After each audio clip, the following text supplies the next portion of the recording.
जैसा कि हमने देखा था, राघव और सोनी पति पत्नी थे। राघव तो उस मोहल्ले में बहुत पहले से रह रहा था, पर सोनी को आए हुए अभी कुछ ही वक्त हुआ था। जिस चुड़ैल की दहशत पूरे मोहल्ले में थी, उससे सोनी को हमदर्दी हुई और उसने उसे 2 लड्डू दे दिया। लड्डू देते ही चुड़ैल ने सोनी को अपने बस में कर उसे भी एक चुड़ैल बना दिया और उसके सहारे औरतों को पकड़कर उनको लड्डू बनाने लगी। अब मैं क्या करूं? मेरी सोनी को उस चुड़ैल ने तो चुड़ैल ही बना दिया। कितनी भोली भाली थी। माना कि हम दोनों आपस में हमेशा लड़ते थे, पर मैं उससे प्यार भी करता था। उस पागल को मैंने कितनी बार कहा था कि उस चुड़ैल से इतनी हमदर्दी ना रखे। मुझे तो अब कुछ समझ नहीं आ रहा कि आखिर मैं अपनी सोनी को कैसे बचाऊं, कैसे बचाऊं, कैसे बचाऊं। राघव, क्या हुआ? आज ऑफिस नहीं जाना क्या आपको?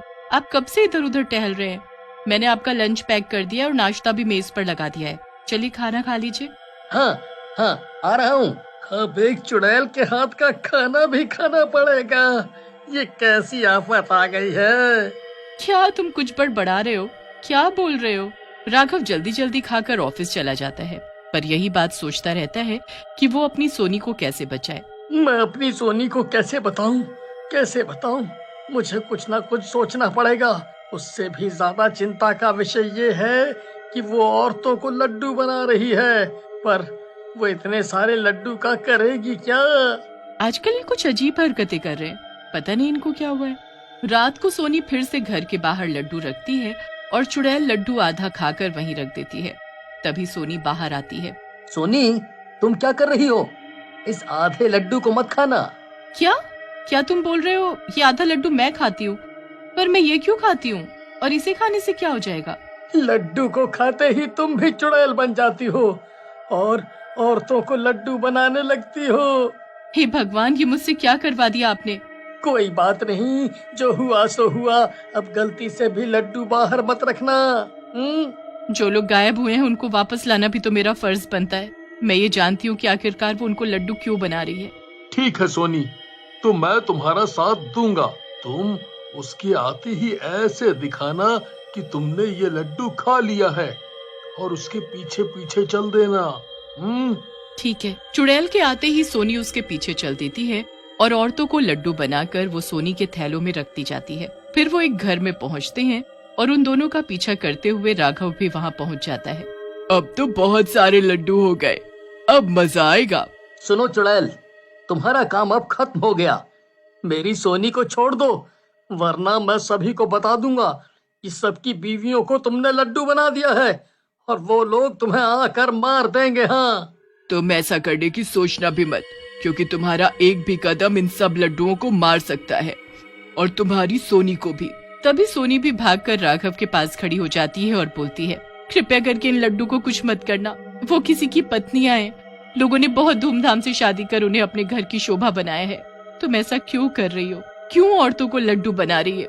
इन सबको छोड़ दो। मैं इनको नहीं छोड़ सकती हूँ, मुझे भी किसी से शादी करनी है।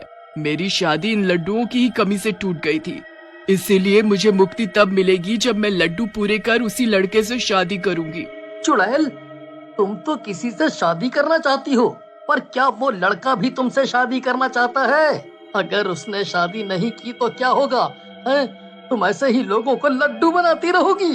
उसे मानना ही होगा, वरना मैं उसके घर की औरतों को भी लड्डू बना दूंगी और उसे मनाने का काम अब तुम दोनों का है। अगर तुम दोनों चाहते हो कि मैं ये सब छोड़कर हमेशा के लिए यहाँ से चली जाऊं, तो तुम्हें मेरी बारात वापस लानी होगी और उसी लड़के से मेरी शादी करानी होगी, वरना मैं इन सबको मार दूंगी और तुम्हारी सोनी को भी। नहीं नहीं नहीं, मेरी सोनी को कुछ मत करो और ना ही उन लड्डुओं को। हम तुम्हारी मदद करेंगे और तुम्हारी बारात वापस लेकर आएंगे। हाँ। राघव चुड़ैल के होने वाले पति रमन के पास जाता है। देखिए रमन, मैं यहाँ पर आपसे उस लड़की के बारे में बात करने आया हूँ जिससे आपने शादी में लड्डू कम होने की वजह से शादी तोड़ दी थी। है, अब वो एक चुड़ैल बन चुकी है। और उसने मेरी बीवी को कैद कर रखा है और मोहल्ले की बहुत सी औरतों को लड्डू बना दिया है। तो इसमें मैं क्या कर सकता हूँ? ये आप लोगों की परेशानी है। आप क्या चाहते हैं? कि मैं फिर से उससे शादी कर लूं? उससे? नहीं नहीं, मैं ऐसा बिल्कुल नहीं चाहता, लेकिन वो चुड़ैल यही चाहती है, क्योंकि आपने लड्डू के कारण उससे शादी तोड़ी थी, तो आप उससे फिर से शादी करें और उसके घर बारात लेकर जाएं। हाँ। और अगर मैं ऐसा ना करूं तो? हाँ, आपके पास और कोई चारा नहीं है, क्योंकि मैं अपनी बीवी को बचाने के लिए और मोहल्ले की औरतों को बचाने के लिए आपको मार सकता हूँ। और अगर मैंने ये बात जाकर चुड़ैल को बताई कि आप उसकी बात नहीं मान रहे हैं, तो वो आपके घर की सभी औरतों को भी लड्डू बना देगी। क्या आप ऐसा चाहते हैं? और अगर नहीं चाहते हैं तो जाकर शादी की तैयारी करें और उसके घर बारात लेकर जाएं, बस। नहीं नहीं, मैं तैयार हूँ। अपने घर के लोगों की जान बचाने के लिए मैं उससे शादी करने को तैयार हूँ और उसके घर बारात भी लेकर जाऊंगा, ठीक है? फिर राघव ये बात जाकर चुड़ैल को बताता है।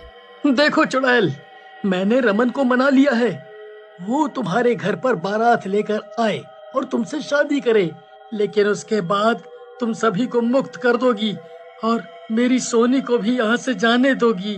हाँ हाँ ठीक है, मैं ये करने को तैयार हूँ। मैं कोई बुरी औरत नहीं हूँ। मेरी शादी बस कम लड्डू होने की वजह से टूट गई तो मुझे बहुत बुरा लगा, इसीलिए मैंने ठान लिया कि मैं इस बार इतने लड्डू बनाऊंगी कि लड्डू कम न पड़े और मेरी शादी न टूटे। पर एक बात बताओ, तुमने तो उन औरतों को ही लड्डू बना दिया है, और अगर तुम वो लड्डू लोगों को खाने के लिए दोगी तो वो उन औरतों को खा जाएंगे। ये कितना गलत काम करोगी तुमने कभी सोचा है? मैं उन औरतों को लड्डू सिर्फ उनके घर से यहाँ तक लाने के लिए बनाती हूँ, ताकि मैं ढेर सारी औरतों को पकड़ सकूं और उनसे लड्डू बनवा सकूं। जो लड्डू रखता है मैं सिर्फ उन्हीं को पकड़ती हूँ, क्योंकि वो लोग मेरी शादी के लिए भरपूर लड्डू बना सके। खैर, ये बात मैंने आज तक किसी को नहीं बताई थी, लेकिन तुम दोनों अच्छे इंसान लगते हो, इसीलिए मैं तुम लोगों को दिखाती हूँ। मैंने सभी औरतों को अपनी कैद में और अपने वश में करके उनसे लड्डू बनवाने का काम करती हूँ। आओ मेरे पीछे। चुड़ैल राघव और सोनी को लेकर एक अंधेरे कमरे में घुस जाती है। फिर अचानक से एक रोशनी के साथ वो कमरा चमकने लगता है और उनकी नजर जिधर जाती है उधर लड्डू ही लड्डू होते हैं और औरतें लड्डू बनाते हुए देख रही होती हैं। शुक्र है तुमने इनमें से किसी को कुछ नहीं किया, क्योंकि भगवान भी तुम्हें ये हक नहीं देते हैं कि तुम किसी की जिंदगी लो, और तुम तो अपने दुख की वजह से एक चुड़ैल बनी हो। तुम्हें तो इन औरतों पर दया आनी चाहिए। 2 दिन बाद रमन बारात लेकर चुड़ैल के घर आ जाता है। ढोल के साथ लोग नाचते हुए उसके दरवाजे पर आते हैं। देखो, अब तो तुम्हारी बारात भी आ गई और दूल्हा भी है। अब तुम इन सबको और हम दोनों को भी जाने दो। मैं तुम लोगों को अभी कैसे जाने दूं? तुम दोनों मेरी शादी देखकर जाना और खाना भी खाकर। नहीं, हमें नहीं खाना है, बस अपने अपने घर चले जाएं, वही काफी है। अगर फिर कुछ कम पड़ गया तो कहीं आपकी शादी फिर न टूट जाए। अब नहीं कुछ कम पड़ेगा, क्योंकि खाने में सिर्फ लड्डू ही है। चुड़ैल सज धज कर अपने मंडप पर बैठ जाती है। सबके सामने भर भर प्लेट लड्डू आ जाते हैं। बाराती हैरान परेशान होकर एक दूसरे को देखने लगते हैं कि खाने में सिर्फ लड्डू ही है। ये कैसी शादी है? ये कैसी शादी है? खाने में सिर्फ लड्डू है? मुझसे तो नहीं खाए जाएंगे लड्डू खाने में है। और कुछ भी लाओ है। और नहीं है तो चलो यहाँ से। ये शादी नहीं होगी ये शादी। कोई कहीं नहीं जाएगा। मेरी शादी एक बार और नहीं टूट सकती। सभी को खाना होगा, प्यार से नहीं तो मेरे डर से। चुड़ैल उस आदमी के मुंह में लड्डू कसने लगती है। अब तो हम लोगों को छोड़ दो। हम लोगों ने कुछ नहीं किया है, और ना ही तुम्हारी बारात में लड्डू कम होने की वजह से बारात छोड़ कर गए हैं। तुमने इन लोगों को सजा तो दे दी, अब हम लोगों को हमारे घर जाने दो। हाँ, इन लोगों को सजा तो मिल गई है। जिस लड्डू की वजह से इन्होंने शादी तोड़ी थी, तुम उन्हें वही खिला रही हो, और वो भी इतना। रमन और चुड़ैल की शादी हो जाती है और बारातियों की तबीयत खराब हो जाती है। उन सबको इतने लड्डू खाने पड़ते हैं जितना वो अपनी पूरी जिंदगी में भी शायद नहीं खाते, और वो सब चुड़ैल से माफी मांगते हैं कि खाना या लड्डू कम होने की वजह से किसी की शादी नहीं तोड़ेंगे। चुड़ैल एकदम से वहाँ से गायब हो जाती है और सब लोग अपने अपने घर चले जाते हैं। उन औरतों पर से भी उसका वश खत्म हो जाता है और वे सब भी अपने अपने घर लौट आती हैं।